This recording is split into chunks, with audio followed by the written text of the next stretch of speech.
Good morning, everybody, and welcome to the 13th annual lecture.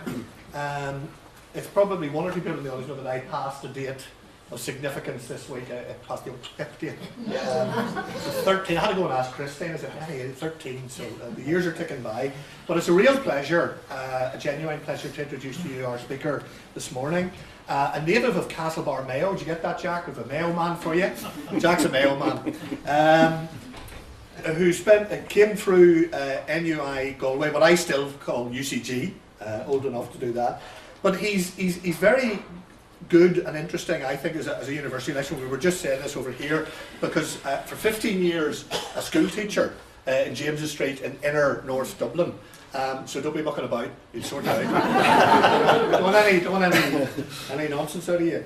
And an interest then in history within European schools, which took him via Oxford and Brussels and teaching in Brussels, and then back to Galway, and more recently then in NUI Maynooth, where I sort of reacquainted myself with you, I suppose.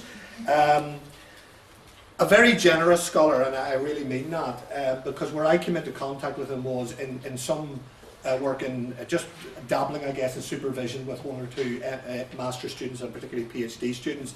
And Gerry is one of those scholars who really gives of his time to a postgraduate student. His door literally really is always open. And I think that generosity is a tremendous characteristic for anybody involved in scholarship, and I think he's a model in many respects. And even more recently, you know, the work that you've been doing with communities in Connacht, connected with the Chook scheme, and these are bottom-up projects coming out of the gathering and the ethos behind the gathering, and Gerry is giving very generously of his time in assisting them in making internet resources available to people across the world that link back to the emigrants who left, particularly the west of Ireland, in the famine and the post-famine years. Just to quickly two things. I mean, co-editor in '96 of Galway History and Society, and this year you will be the co-editor of the Mayo volume, which is just about to come out. And then in 2004, sending out Ireland's poor assisted emigration in North America in the 19th century.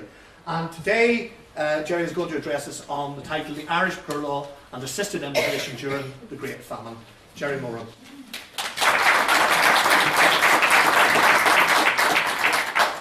Well, if I didn't have a big head before I came in, Paddy has certainly given me a big head with his introduction.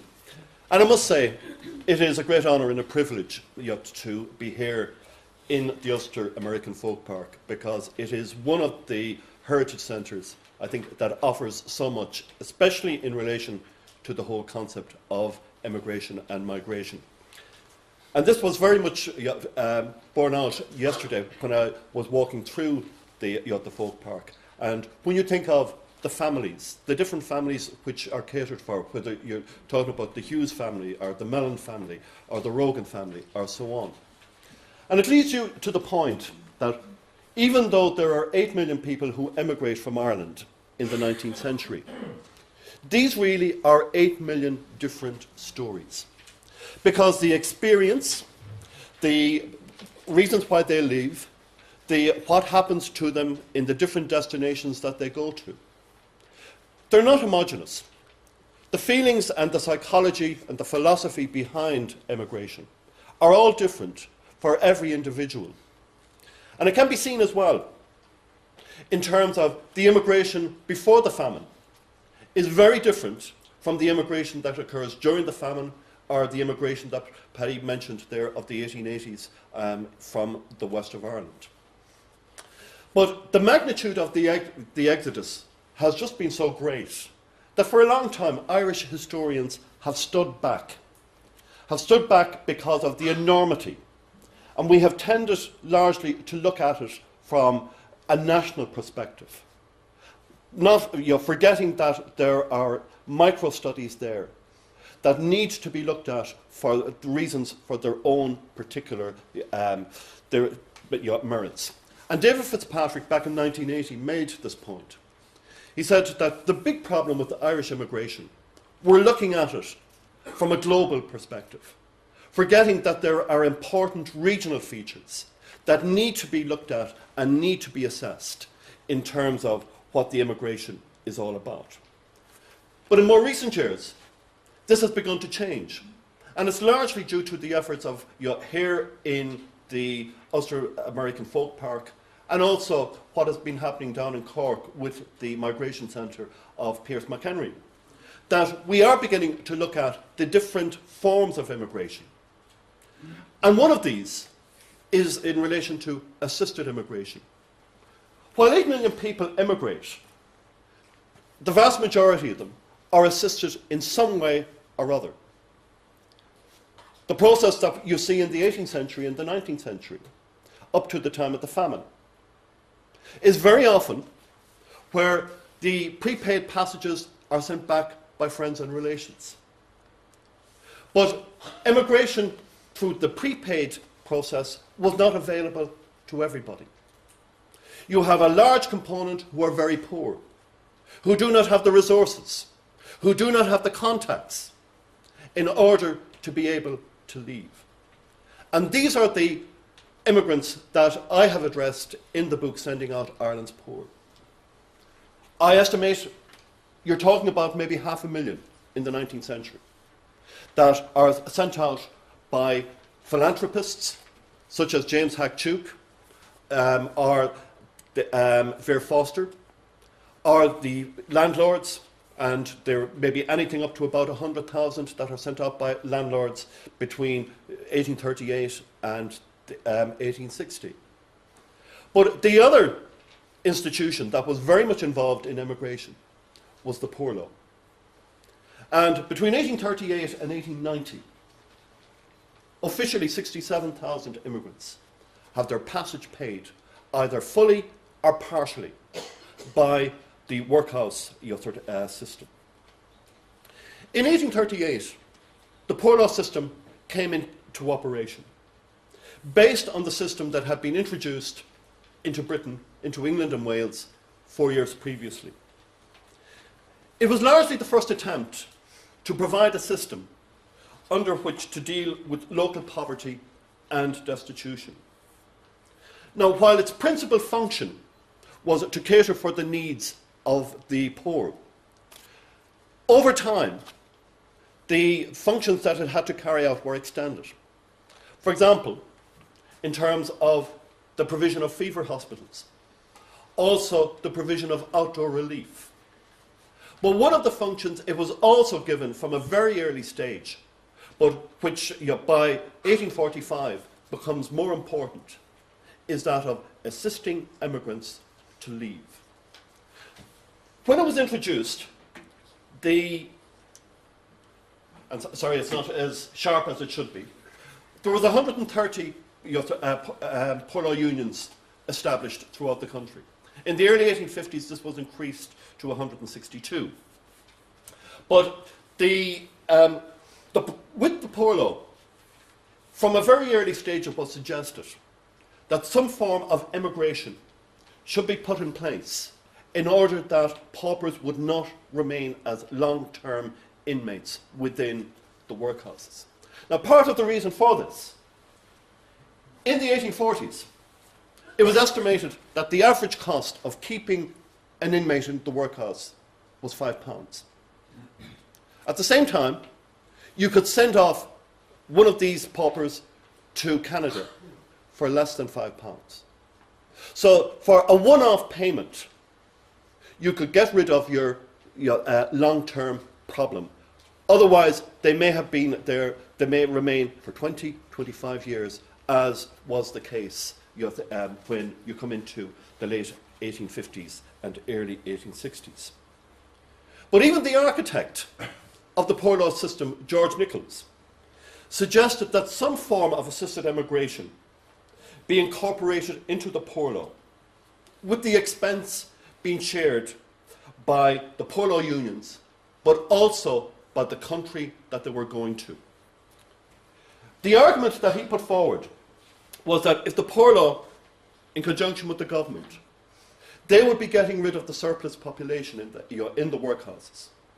But the colonies, such as Canada and Australia, would also benefit on account of the fact they were getting people in to colonise the country which were needed in the early 1840s.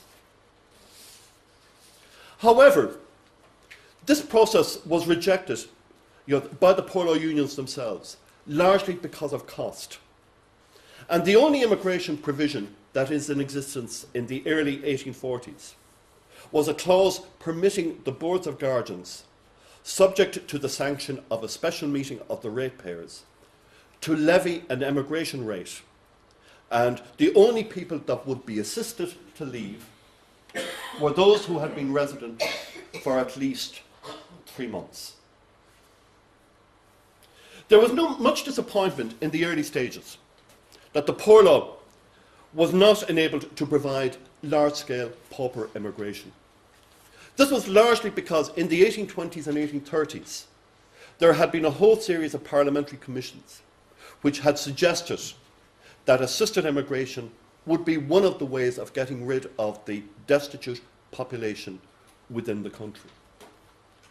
Some unions, from a very early stage, were prepared to bend the rules, as in Cork, where the guardians were prepared to assist destitute paupers in the early 1840s to leave. This involvement was probably largely due because there was a tradition of sending out the very poor from some of the institutions that were there before the poor law was established. In 1835, 150 girls from the parish of St. Mary's in Shandon were sent to New South Wales. In 1841, within months of the poor law having been established in Cork, the provisions were being made to send nearly 200 paupers to various destinations in Canada. But the Poor Law Commissioners stopped this, largely because local ratepayers were against this, because it was going to cost money. It is not until 1843 that the rule relating to the poor law involvement in assisted immigration is modified. And under Section 18, if 2/3 of the guardians of a union agreed, they could assist people who had been pauper inmates for 3 months to immigrate to a British colony, with the expense being charged on the union or the electoral division where the paupers had originally resided. There is a certain uptake at this time in relation to the assisted immigration. And between 1844 and 1846, about 304 people are assisted from about 28 unions throughout the country. But the interesting thing is, most of these come from Ulster.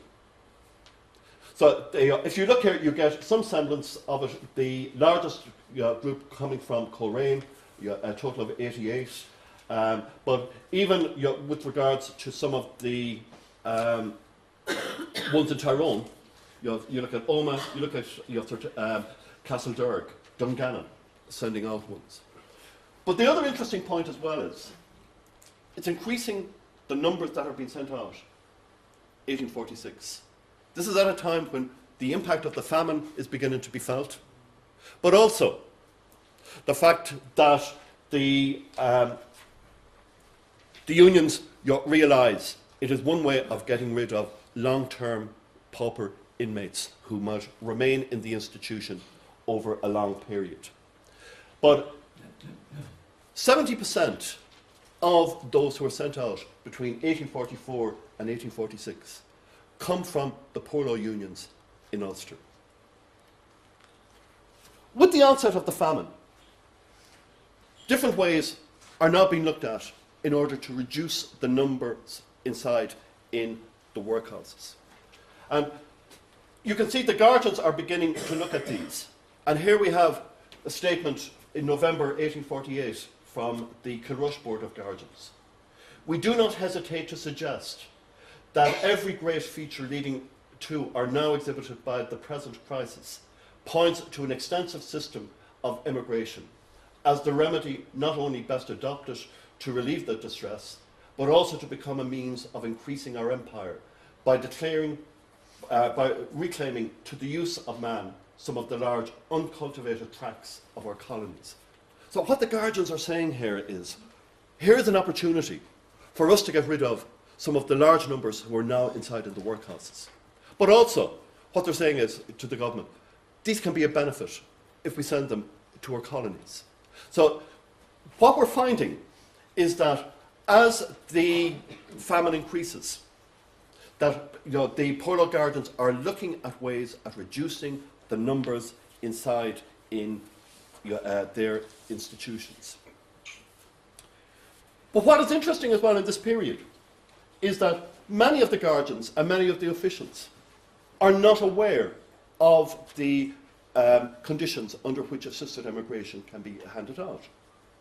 In 1848, the parish priest of Galway, Father Peter Daly, has to inform the Guardians that they can send out 93 people who have been evicted in Kinvara under the immigration schemes, and in which money will be provided by the Poor Law Commissioners. The onset of the famine does see more and more Poor Law unions wanting to engage in sending out immigrants. In Sligo, in 1846, where 56 paupers are selected for emigration to Canada at a cost of £4. We don't know if they were ever sent, because the Poor Law Union records for Sligo for 1846 are not there, and certainly they do not come up in the figures that we have in the parliamentary papers. But it was during this period as well that the issue of assisted immigration in general was beginning to become a very important topic. In 1847, John Godley, the son of a landowner with estates in County Leitrim and County Meath, presented the Prime Minister John Russell with a memorial which was signed by 83 of the leading Irish individuals and landed proprietors at the time, in which they suggested that assisted emigration to Canada be put in place. They suggested that 3 million people be sent from Ireland to the newly opened up properties and estates in Canada. Amongst those who signed this are the Archbishop of Dublin, the Protestant Archbishop of Dublin, Richard Whately, the Earl of Clanrickard, who was a member of the government, the Marquess of Sligo, and the Earl of Ormond. But what this memorial does, it raises the issue in relation to assisted emigration.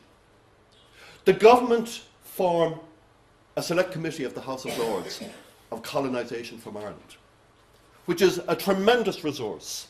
It's about 1,600 pages of evidence that is given by different people in Ireland and in the colonies to the whole idea of assisted emigration out of Ireland. Now, its proposals are never put in place because it doesn't issue its recommendations until 1848, at a time when immigration is in full flow anyway. So therefore, what is the need for the government to provide money for assisted immigration when people are already leaving? But one of the things it does do, it opens up the possibility that assisted immigration be put in place for the paupers inside in the workhouses. The groups that were causing the authorities most concern in the workhouses were women and children, as they were the largest group. In many of the unions, 2/3 of the able-bodied were women. There was a major problem in what do you do with these women. There wasn't enough work to keep them entertained. So that some other type of proposal now needed to be put forward. Many children entered the workhouse because they were orphans. Others were abandoned. Ellen Griffin deserted her 5 children and placed them in the workhouse in Kilmallock and was on her way to North America when she was apprehended and brought before the Guardians. She said she had abandoned the children because she was unable to bring the whole family with her to North America. There's also the pattern of parents leaving their children in the workhouses because it was a safety net.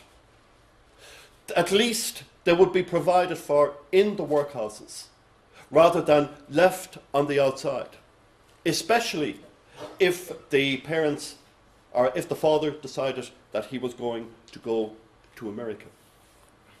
But what this meant was the workhouses were filling up. By the spring of 1847, all of the workhouses in County Tyrone were overcrowded. And in February of 1847, the Omagh now had nearly 1,200 pauper inmates in a building that was originally constructed to provide for 800.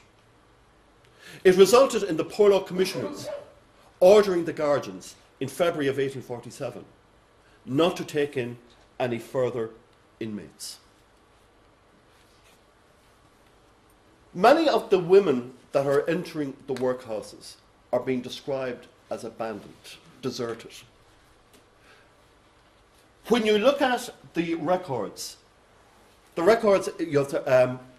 by the Poor Law officials constantly bring out this point that such and such a person has been deserted.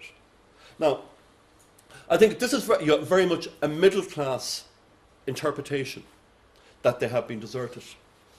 In many cases, what it is that the husband has left, but the wife and the children have gone into the workhouse until such time as the husband is in a position to be able to provide for the family. And this is something I will come to later on. But the vast female population was causing problems for the authorities. The unions attempted to keep the women organised, but this did not always work out.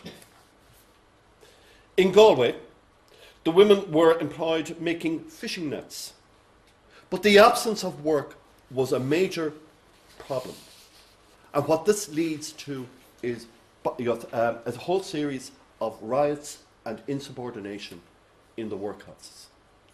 Okay, other work that I've been working on, which will be coming out this year in a collection of essays, I've been able to determine 55 major riots in workhouses during the famine between 1848 and 1854. Most of them in Munster, but also five of them in Ulster, largely in Monaghan, in Clones and in Carrickmacross. But most of these riots are initiated by women, largely because of the boredom, the lack of opportunities that they have. Many of these women see their future as being in the workhouses with no chance of them ever having a life outside. With these riots, the authorities are forced to bring in the military and the constabulary. There's a very, very good statement that is made by one who leads the riot in Nina Workhouse, and described as the Amazon lady with the patch over her eye, in which she shouts, "Before I came in here, I was able to eat beef and lamb. Now all they're giving me is gruel." So what it indicates is that there are people inside in the workhouses who have had a very good lifestyle before, but now because of the famine and the changing circumstances, they have to endure a completely different type of lifestyle to what they were used to. But it was the whole question of boredom and what to actually do with these women that was the major problem. In 1861, George P. Place, a witness before the Select Committee on the Poor Law, said, "I think 6 or 7 months' residence in a workhouse would be enough to demoralise the angels." It was thus not surprising in 1847, 1848, the authorities were looking for ways of getting rid of what they were describing as a permanent deadweight. A group that they saw very little chance of them ever leaving the workhouse long term. The assisted immigration schemes that come into force during the famine period can largely be categorised into 4 groups. Firstly, you have the group schemes to colonies that were funded directly by the colonial authorities.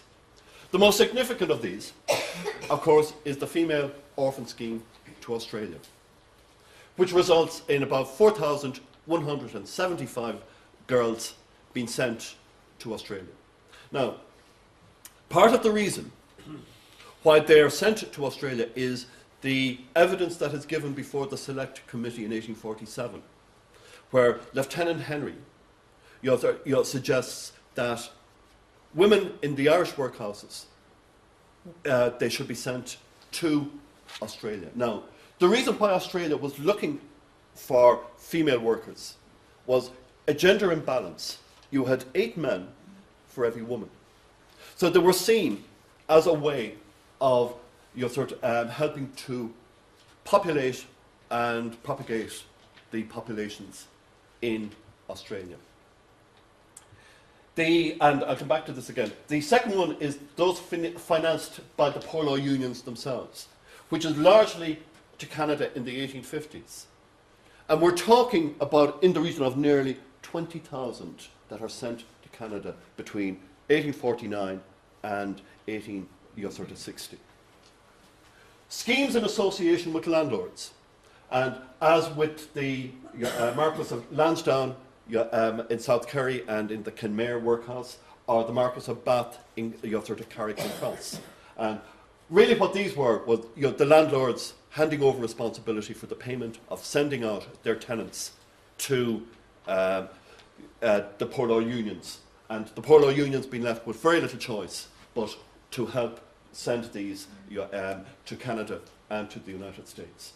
And finally, individuals or family groups providing partial funding for their inmates to join relations in North America.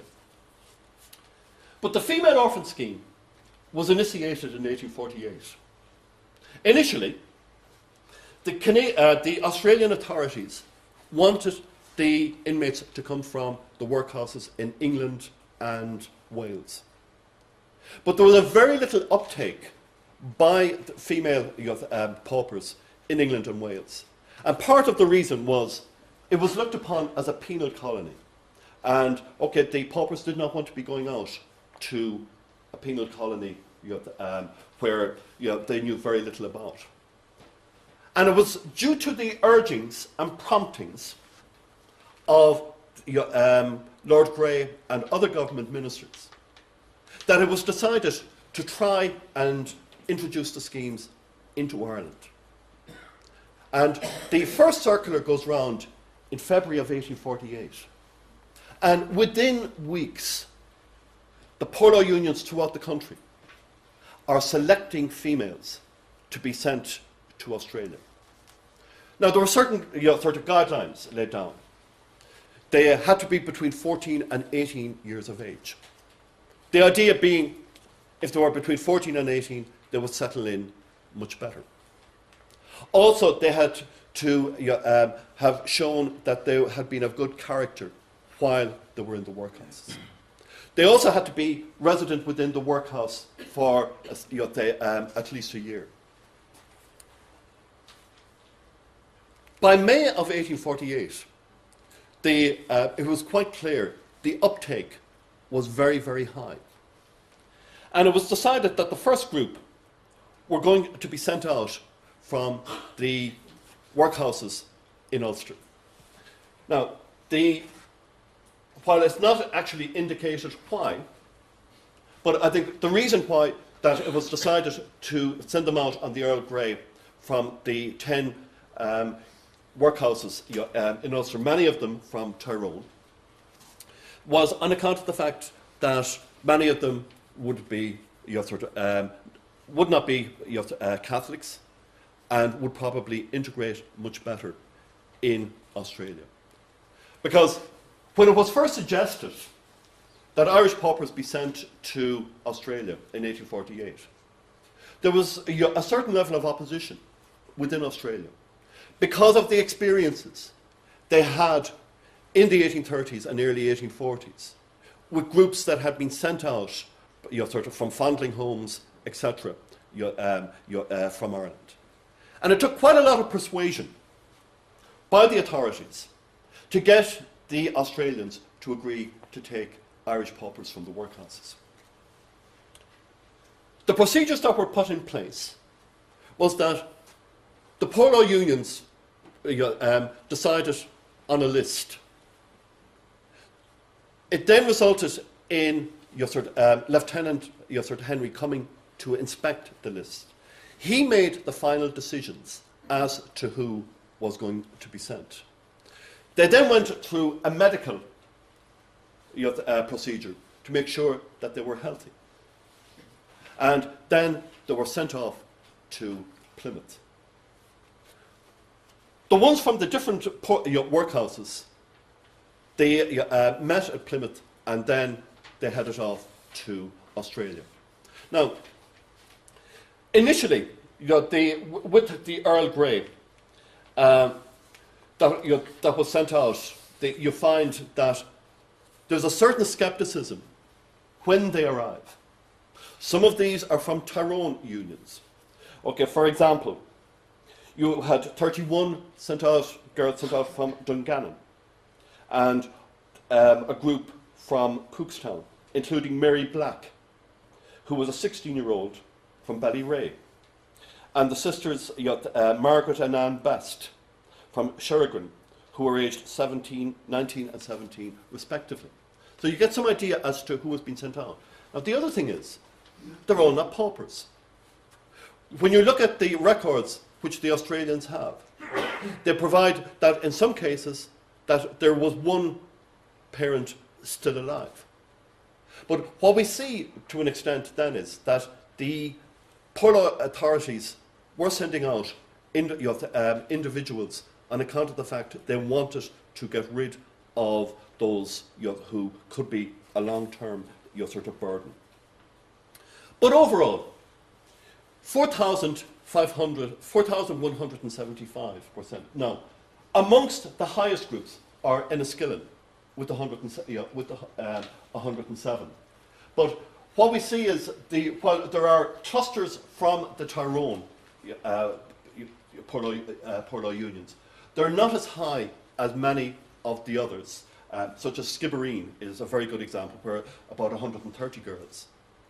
But the schemes are stopped in 1850, largely because of opposition within Australia. Now, there is absolutely no doubt, if the Australian authorities had been prepared to take more, they would have been sent out. But some of the criteria that is used is quite interesting. For example, it was decided in one of the the poor law unions to only send out the prettiest girls, on account of the fact they were more likely to get husbands. We know quite a lot about these girls, largely because the records have been kept in Australia. Some of them fared out very, very well. Some of them had an absolutely horrendous experience. Okay, there's one immigrant, I'm nearly certain from Clare, who marries a minor who's an alcoholic, but who beats her up constantly. She has 5 miscarriages as a result of the beatings that she gets. And eventually, she's murdered by her husband in one of the drunken stages that he's in. So that while the evidence is good in one sense, in another sense, it is absolutely horrendous. Sorry, it was the New Ross Guardians who sent out the pretty girls. And what was said was that many of these girls were not really suitable to be sent out because they had very few domestic skills. But what we see as well, the importance of the Australian scheme, it sets down parameters. It sets down particular ways in which the assisted immigration scheme can be carried out in sending the immigrants to Australia. This is just some of the evidence that we have in relation to the immigrants that go under the female orphan scheme. 62 were sent out from Sligo Union, but we have the names of each one of them, of who their first employer is, the position that they get, the contract that they have with these employers, and the wages. So the evidence is exceptionally sort of good in charting these particular individuals. Now, you find as well that many of the girls who go under the female orphan scheme are writing back to the guardians, to the authorities, and telling about what their position actually is. Now, there are a total of 22 ships that brings the female orphans out.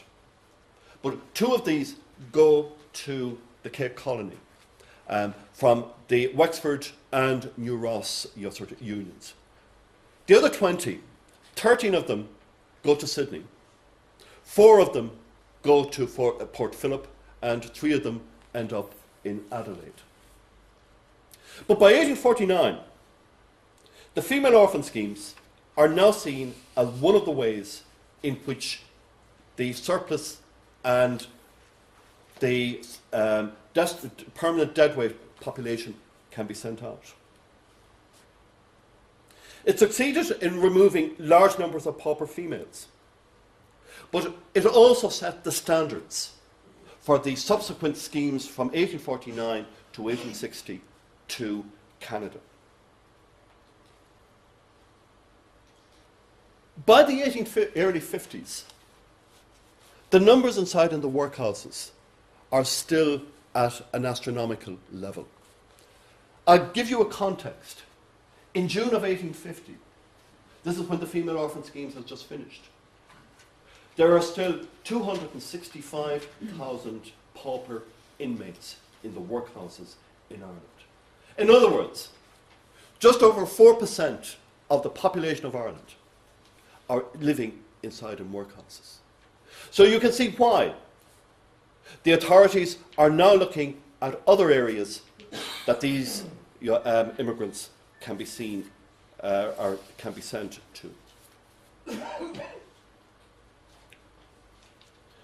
In the late 1840s, 1849 to be exact, the poor law unions were now asking the government to send their paupers to the United States, that there was a withdrawal of the residence requirement, and the guarantee that those who were assisted should be not replaced by other paupers. You get some sense in terms of what was happening in late 1849 here by Mr. Shirley, who was a member of the Board of Guardians in Carrickmacross.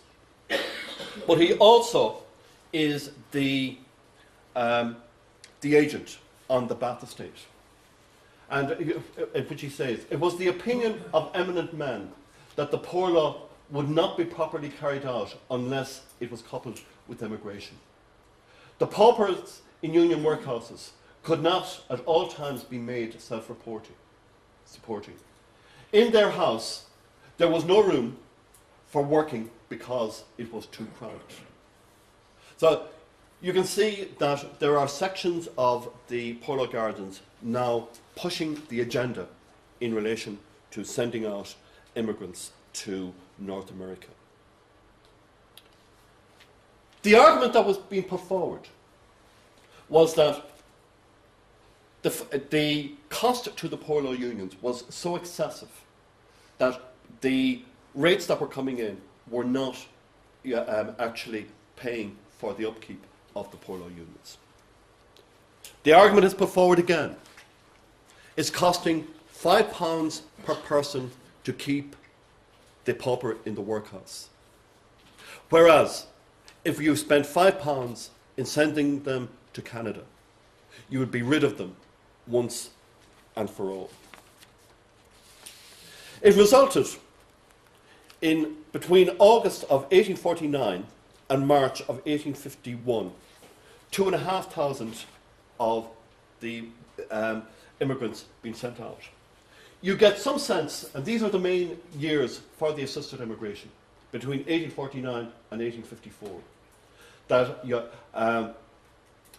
on average you have 3,000 to 4,000 being assisted to go to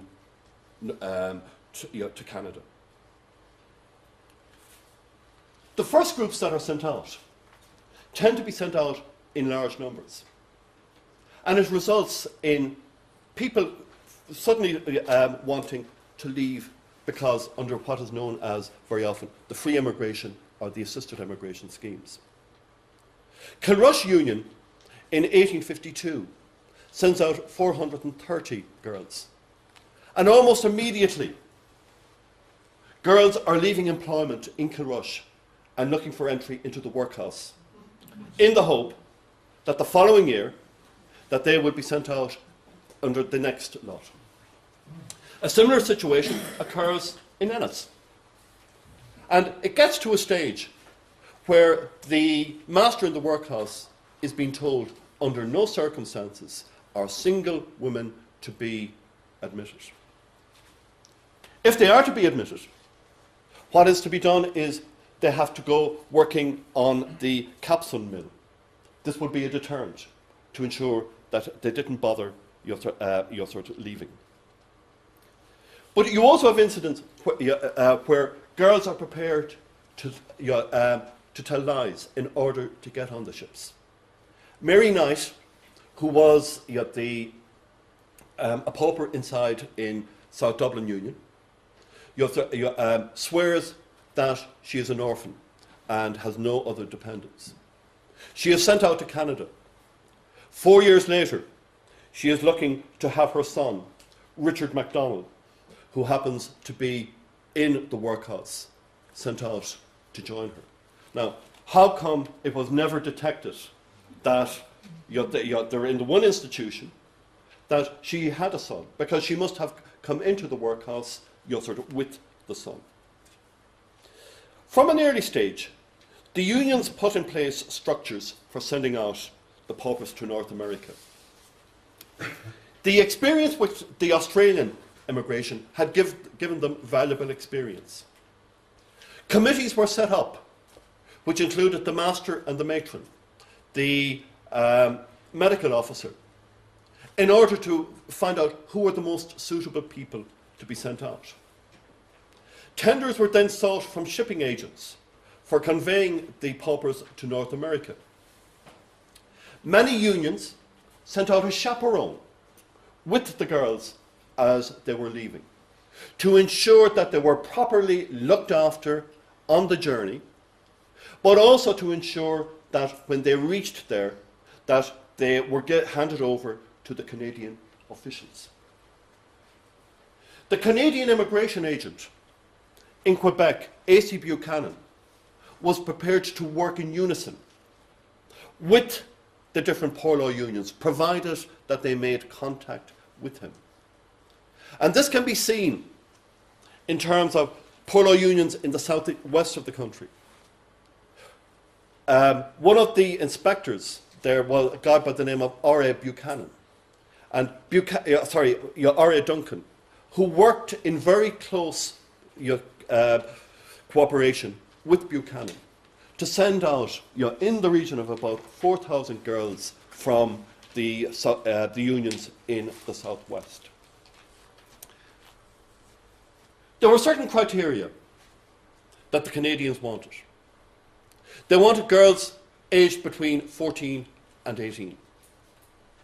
Also, they wanted to ensure that they arrived at the time of year which was late spring, early summer.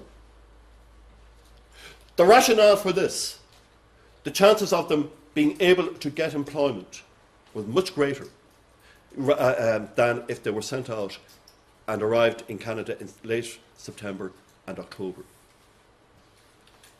We see in the very early, one of the other points was Buchanan was insistent that each adult be provided with landing money. In the early stages, each pauper was given 10 shillings. This was to be used to send them to the final destination that the Canadian authorities had decided on for them. It was afterwards found 10 shillings was not enough, especially when they went to Western Ontario. So that Buchanan was now suggesting that it be raised to 20 shillings. Many of the unions were prepared to hand over this, but some of them, like Carrickmacross, the 27 girls sent out from Carrickmacross on the New Brunswick in 1853, arrived and there was not a penny available to send them on to further destinations. It resulted in 8 of them eventually getting employment in Quebec City, most of the others being sent to Montreal. But as the 1850s progress, the unions become very, very good at sending out the immigrants and reducing their costs. You find in 1853, 8 of the unions in County Clare joined together to send out nearly 500 girls to Quebec, thus reducing the amount of money that has to be paid in relation to medical supervision, chaperones, etc. When it comes to these immigrants, we don't know enough about them in terms of their names. Largely because if 120 or 150 are being sent out, the Polo Union records do not indicate who they actually are. And the records in Canada are not as good as the Australian ones. But there are 82 girls that are sent out to New Brunswick on the Susan in 1850. And it gives us fantastic insight into the type of person that is being sent out. The 82 of them arrive in October in St. Andrews in New Brunswick. And the thing is, they arrive at a totally wrong time of year. It is virtually impossible to provide employment for them. So they become a charge on the local authorities. But when we look at the records in what the Polo unions say who's been sent out, and we look at the records of who actually arrives, we see 2 different pictures. The Polo unions in Cork maintained 2 of the people were over 40, and they gave, I think it was 46 and 45. But in actual fact, the Canadians discovered one of them is 76, and the other one is 63. They also found out that they have been resident in the workhouse between 7 and 10 years. So the argument is put by the New Brunswick officials. They have become institutionalized and really are not able to find positions that are suitable for them. But the information is very, very good in relation to this particular grouping. And as I said, it gives you some sense of the flavour of who is being sent out, but at the same time, the manner in which Polo unions are prepared to slip individuals who are not entirely suitable for being sent to the colonies. And the reason they're being sent out, because otherwise they're going to be a long-term burden on the financial resources of the Union. But by 1854 is the high point of sending the immigrants out to Canada. 58 of the unions in 1854 sent out nearly 3,800. By this stage, it has been streamlined so well. What you find is most of them the vast majority of them arrive in May, June, and early July. They're fixed up with jobs almost immediately. In fact, Buchanan is receiving correspondence from different parts of Canada saying, send us more girls. We have jobs for them. It is working out very, very well. He's writing to the poor law unions in Ireland saying, I can accommodate as many as you possibly can send. And at this stage, the regulations are very clear. You have to be sent out early in the year. Secondly, the landing money of 20 shillings has to be sent. The poor law union commissioners sent these points to all of the unions so that you find that this regulation is very clear and is taking place. But 1854 is the high point of sending out the immigrants. A number of reasons are responsible for it declining after this. From 1855 to 1860, you're talking in the region of about 800 being sent out by the poor law unions, 800 to 1,000. Fluctuating depending on the period. Now, the reason for the decline, there's numbers in the workhouses are beginning to be reduced quite considerably from 1854 onwards. Secondly, you have the economy beginning to improve, largely because of the Crimean War. Prices are increasing for agricultural produce. There's a need for workers. So not only are men being able to get jobs, but also women are being able to get jobs in agriculture. The third point is that the economy in Canada begins to slow down. Up to 1854, the economy was doing very well, largely as a result of the expansion of the railway system. And this had an impact for employment and the need for employment. So by 1854, 1855, the demand or the need to send out large numbers has declined. Nevertheless, you still find some of the poor law unions prepared to send out individuals that would be regarded as not being entirely suitable. In 1858, the poor law union in New Ross sent out quite a number of widows with children, which the Canadian authorities decided they were going to send back. So you get some sense, but you can see in terms of the attitude that has been put forward up to 1854, and this is by R.A. Duncan, who was one of the prime instigators in relation to the emigration from Ireland. And which he said, the rapid transition of these poor people from their burdensome and useless condition in the workhouses to a state of independence and industry, relieving this country of a heavy drag upon its progress, and benefiting that to which they are sent, is in my mind the most hopeful feature of the present time. Now, for individuals like Duncan, he could see there was only one solution to the problems of the large female population in the workhouses, and that was by sending them out to North America. Canada proved to be a very good destination. Firstly, the cost of sending them was much cheaper than sending them to any of the other colonies, such as South Africa or Australia. But there's another important factor.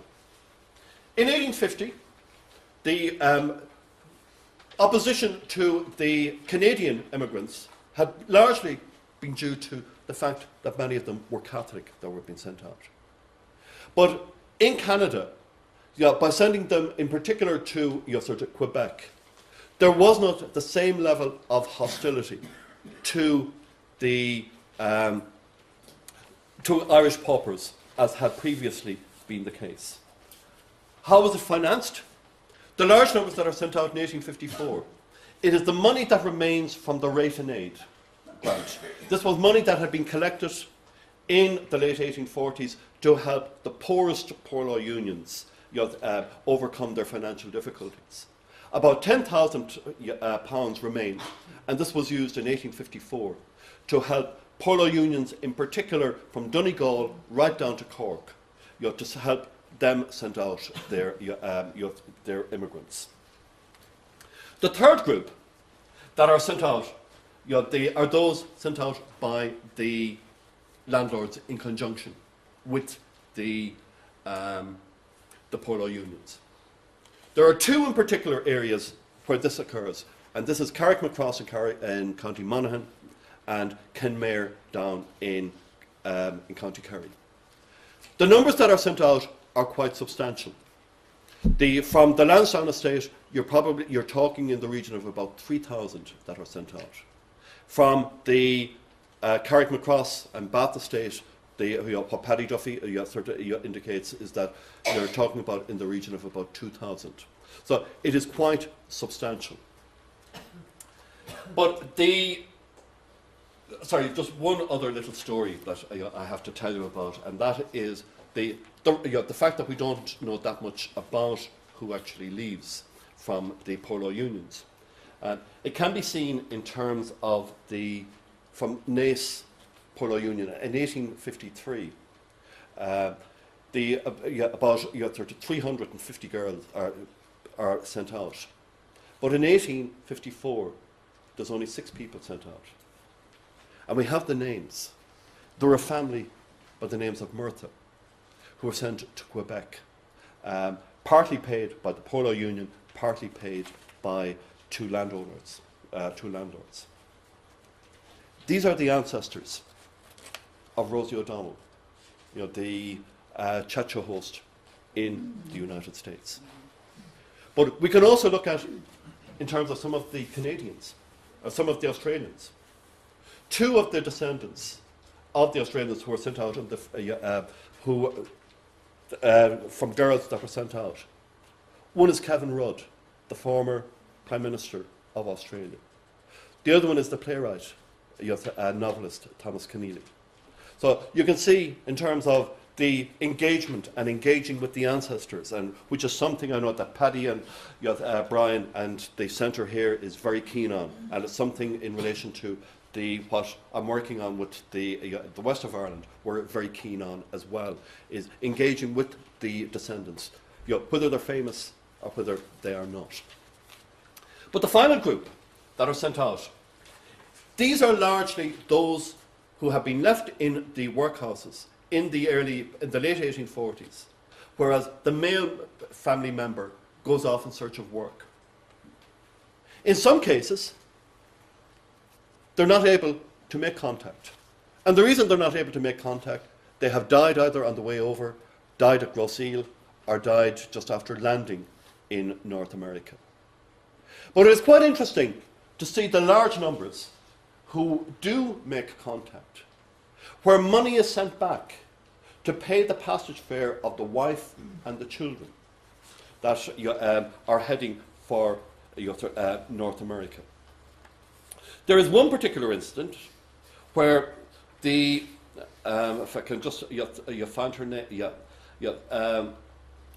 one particular individual who the money is sent back for herself and the children, but it's not enough.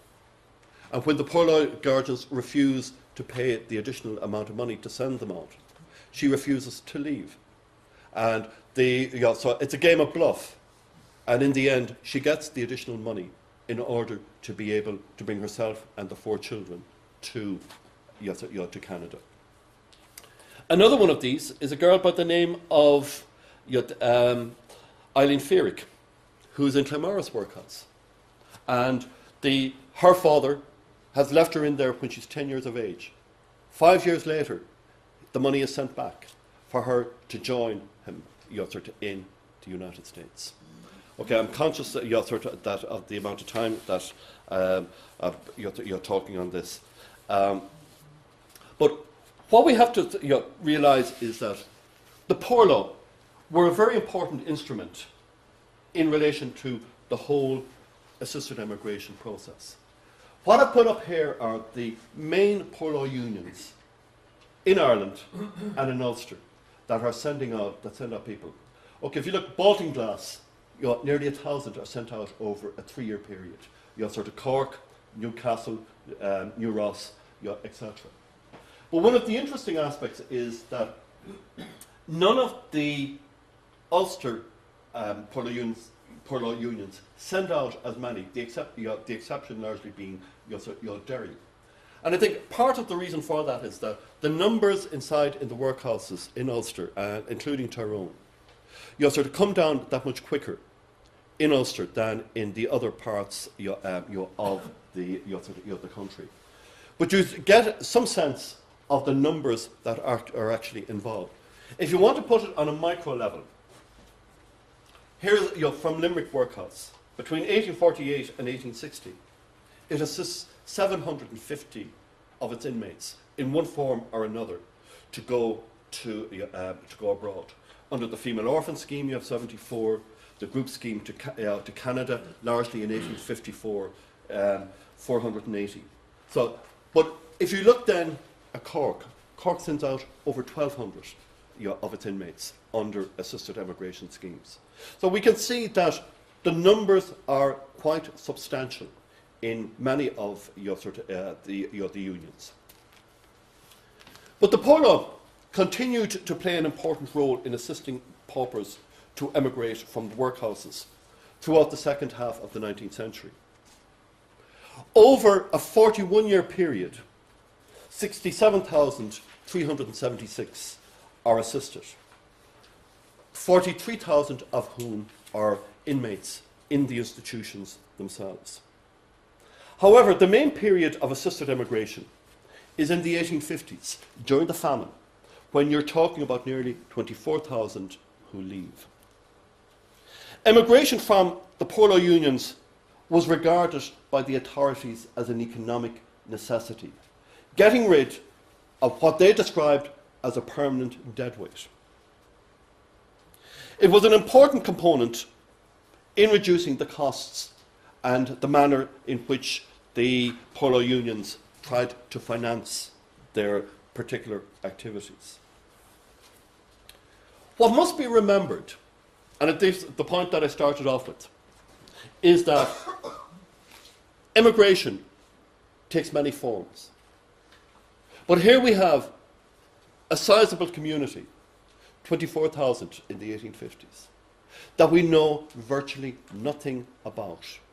Nothing about in relation to who they are, where they came from, how long were they in the workhouses, what actually happens to them when they leave. The Canadian records tell us where they were sent to, but they don't tell us the names. And this is one of the difficulties in terms of trying to find out exactly who these girls are that end up in places like Hamilton, London, Toronto, Quebec, Bytown, etc. Okay, thank you.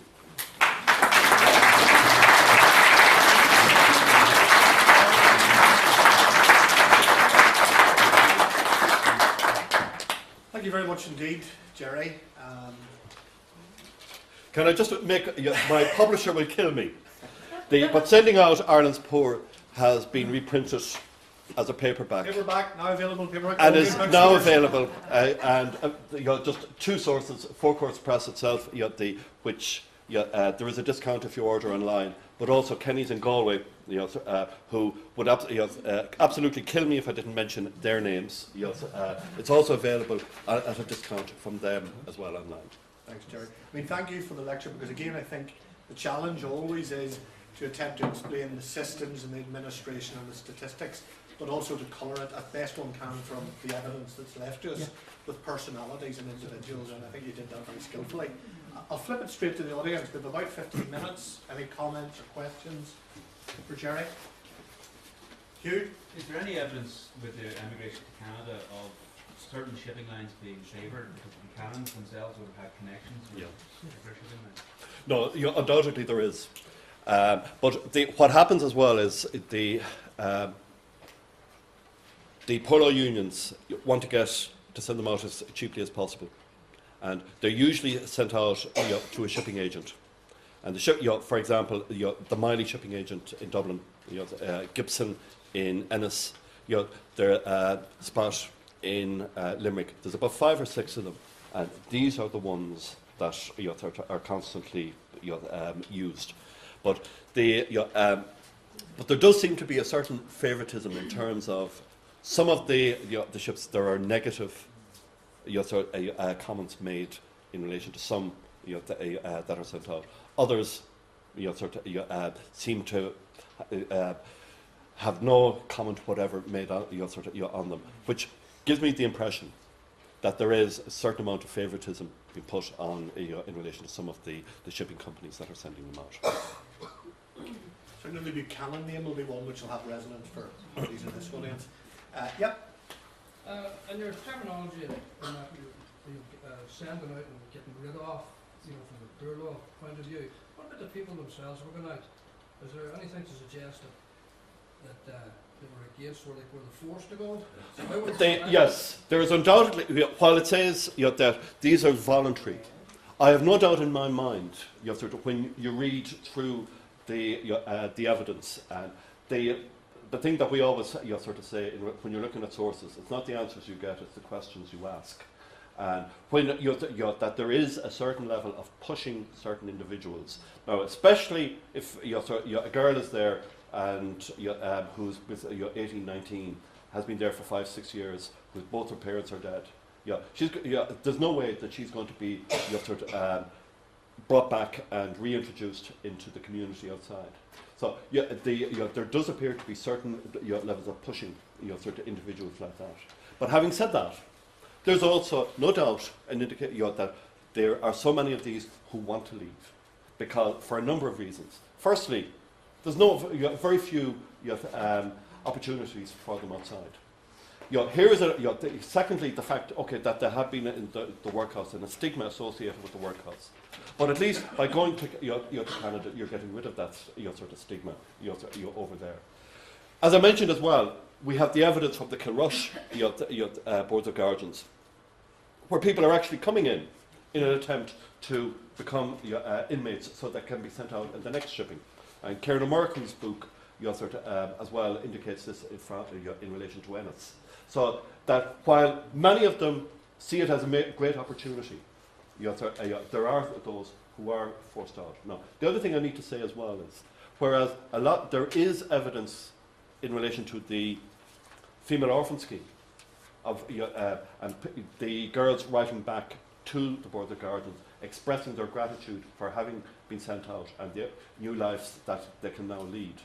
I have come across very, very little in terms of the writing back to the Boards of Guardians from the ones sent out to Canada. And the only thing I can think of is they're just happy to get out of Ireland, and they see a new life and not wanting to go back to their old life or have any association with it. Is it Sean and then Walter? Mine's just a comment. Newcastle, probably it'd be Newcastle West. It's Newcastle West, because as I said, Duncan was he was in charge of the unions in the southwest, so largely Limerick and Kerry. And you can just see this major splurge in 1851, 1852. There's a nice monument in the graveyard by Cleon, a cousin. Her grandfather was McCartan from County Down. That's where the family history comes in. Well, which you can't beat. Nice shot. Walter? Is there any evidence of what happened to the orphan children whose parents died in transit? And did they have any landing money when they arrived? Yes, children were expected to bring 10.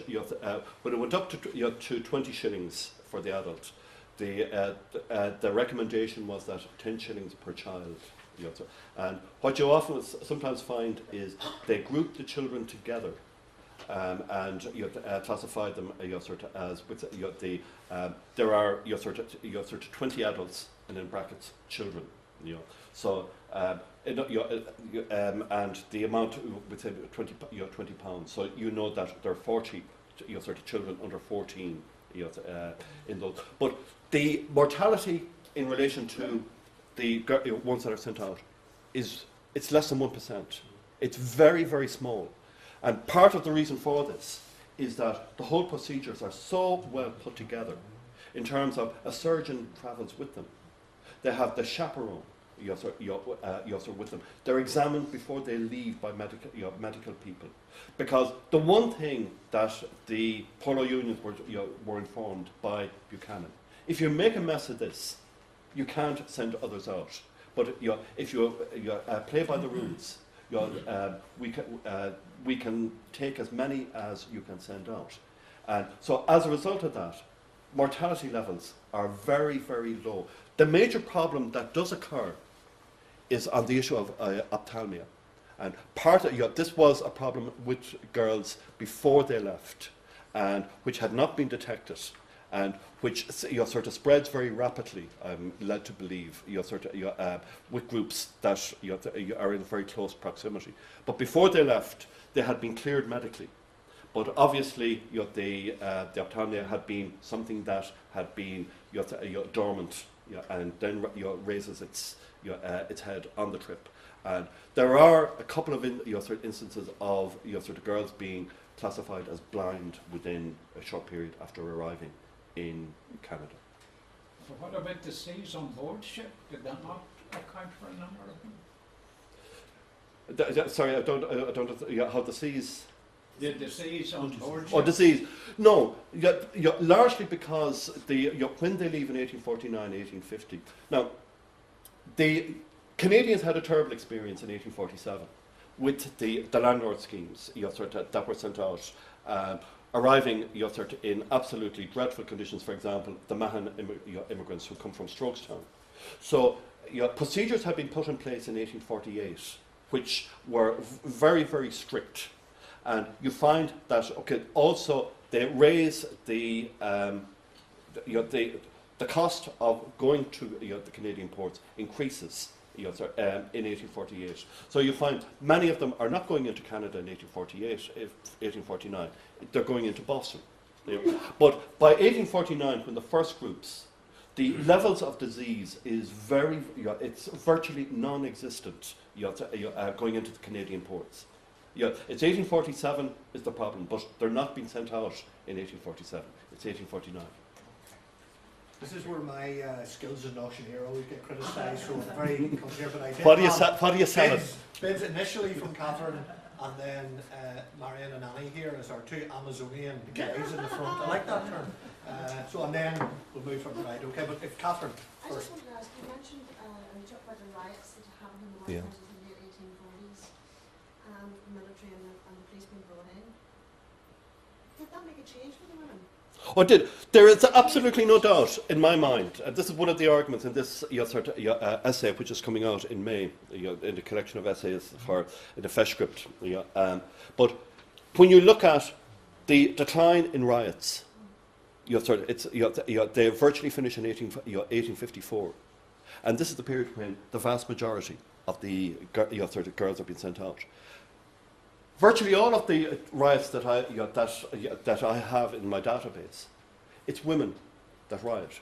Now, and what happens very often is men complain, but women riot. Did they get better conditions or more interesting work?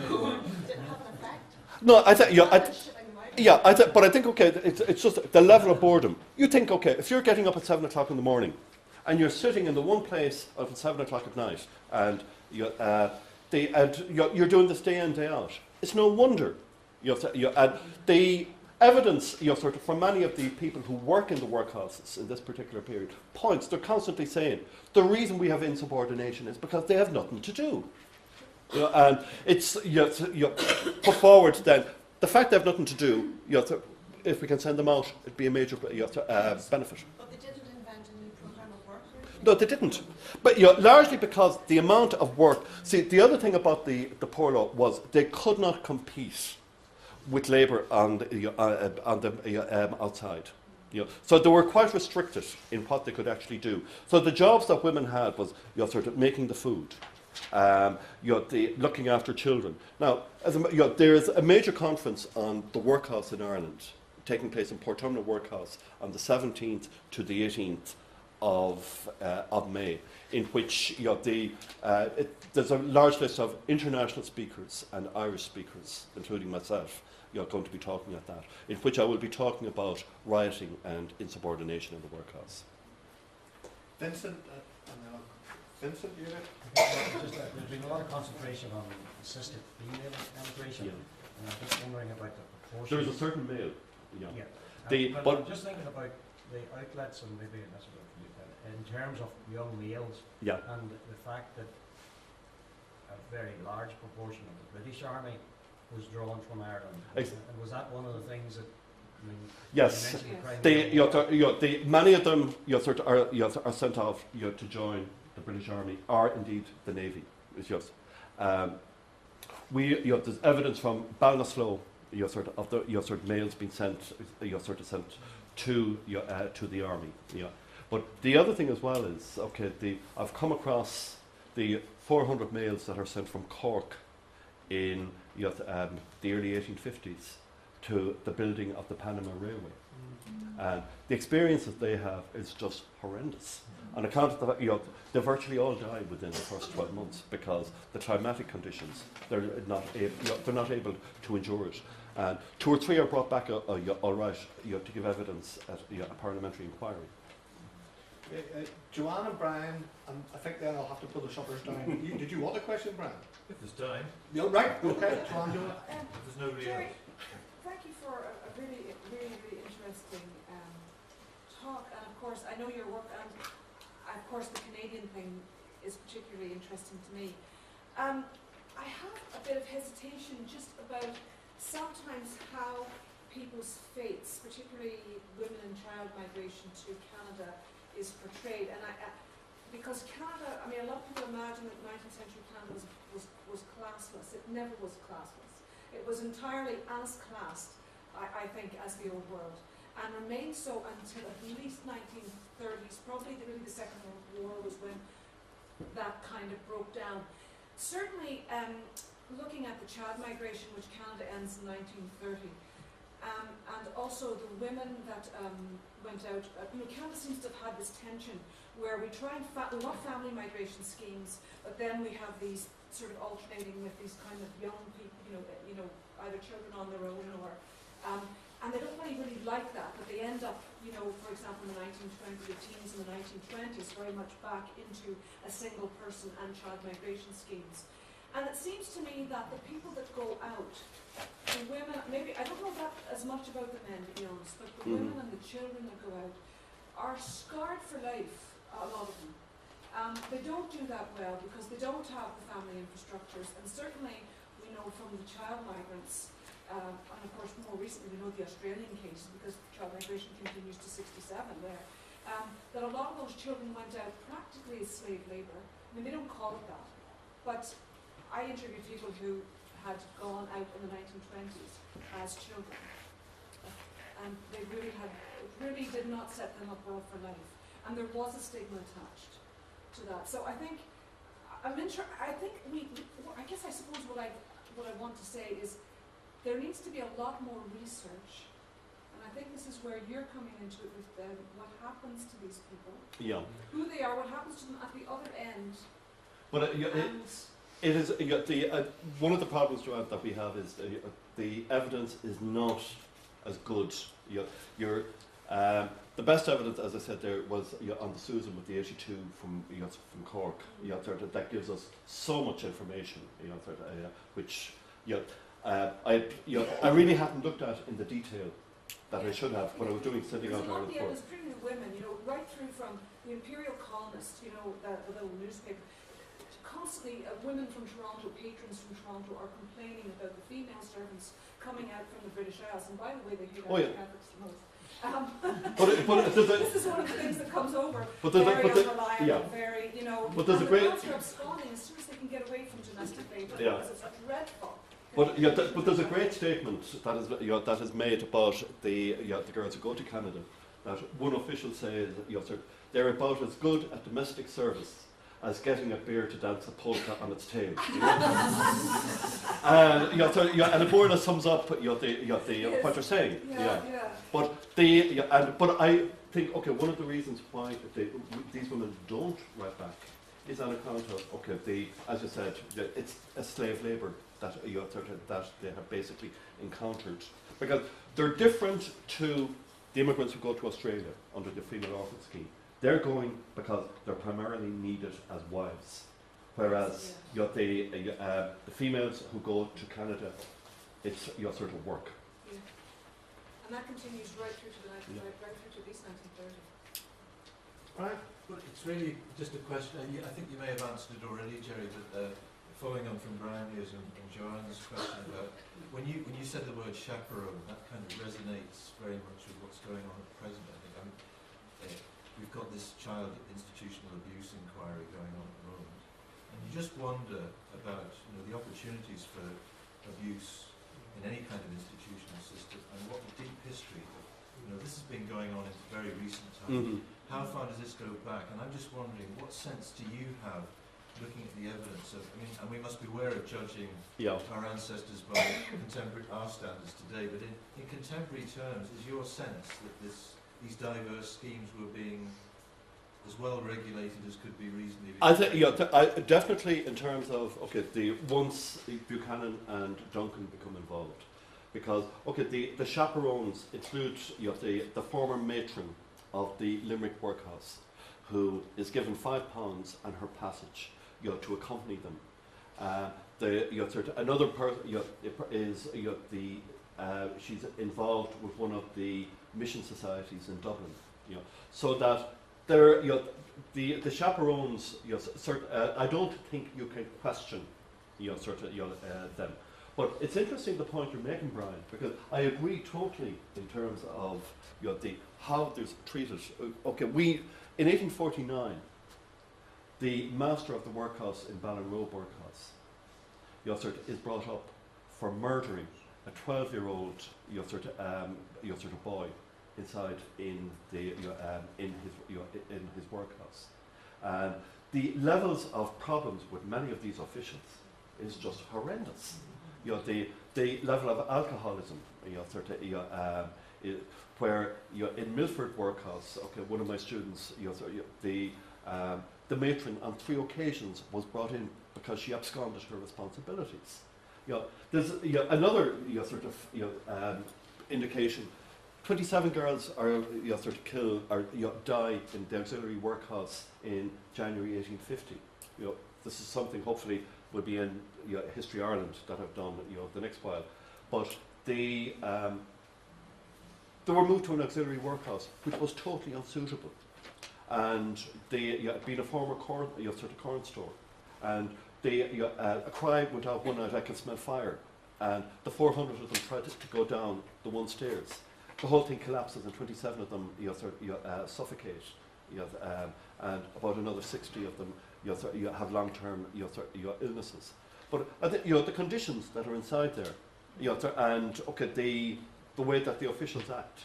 There's another lovely story I have to tell you in Montbellier Workhouse, where the matron is sacked on account of the fact she's taking the milk from the paupers and making her own butter out of it, and then giving them the skimmed milk, So